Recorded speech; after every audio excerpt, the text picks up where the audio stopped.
तर मैत्रिणींनो, कशा आहात तुम्ही सगळे? आता मी कामाला बसले, संडे असून सुद्धा, कारण इतका जास्ती गॅप झालाय.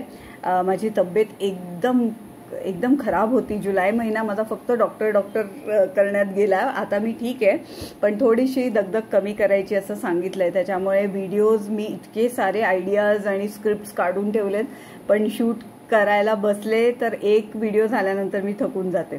सो त्या टाईपचं थोडंसं झालेलं आहे, पण काही हरकत नाही. आपले व्हिडिओज भरपूर आहेत, तुम्ही ते बघा.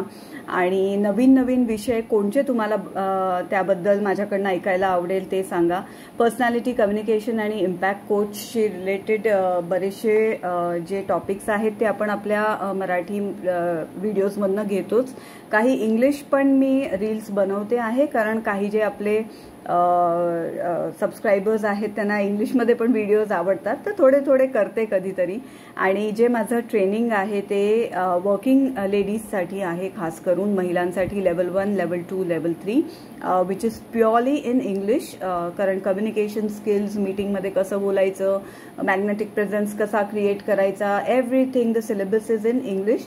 आणि थोडासा तो मराठीत पण करता येतो तुमच्या सोयीनुसार. तुम्हाला अंडरस्टँडिंगसाठी मी दोन्ही भाषांमध्ये ते करते आहे. सो कोणाला पण हे असे कोर्सेस 1 to 1 कोचिंग माझं घ्यायचं असेल तर संपर्क करा. पण ते खूप हाय लेवल इंटेन्स कोचिंग असणार आहे, ज्याच्यातनं ट्रान्सफॉर्मेशन घडेल within 90 days. I can assure you that. Okay, so ह्या टाईपचे बरेचसे उपक्रम चालू आहेत बॅकएंडला, आणि नवीन व्हिडिओज येतील. थोडासा वेळ द्या मला. कंटिन्युअसली मी चांगल्या विषयांवर अपडेट होण्याचा प्रयत्न करते, जेणेकरून तुम्हाला प्रेरणा मिळेल, तुमच्यात सकारात्मकता वाढेल आणि तुम्ही स्वतःसाठी काहीतरी छान करू शकाल.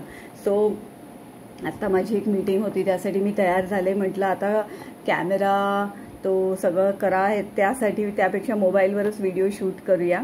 सो थँक्यू सो मच एवढं प्रेम केल्याबद्दल. आणि आत्ता चॅनलला अजून एक अवॉर्ड मिळाला आहे, चॅनलना म्हणण्यापेक्षा माझ्या कामाला, 50 पॉवर फेम्सचा. खूप छान अवॉर्ड आहे, आउट स्टोरीकडनं हा मला मिळालेला आहे. त्याच्याबद्दल मी काहीच व्हिडिओ टाकलेलं नाही आहे, कारण म्हटलं तसं मला बरं नव्हतं. सो हा एक अवॉर्ड आहे. सो असं रेकग्निशन्स मिळत जातात, पण खरं रेकग्निशन आणि माझ्या कामाची पोचपावती तेव्हा मिळते जेव्हा तुमच्या सारख्या मैत्रिणी भरभरून आशीर्वाद देतात, प्रेम देतात, छान कमेंट्स करतात, एखाद्याचं आयुष्य बदलतं आपल्या कॉन्टेंटमुळे. तर ती खरं कामाची पोचपावती आहे माझ्या. So thank you once again. खूप तुम्हा सगळ्यांना मैत्री दिनाच्या खूप शुभेच्छा. ॲक्च्युली मी खूप अशा सगळे डेज वगैरे फॉलो नाही करत.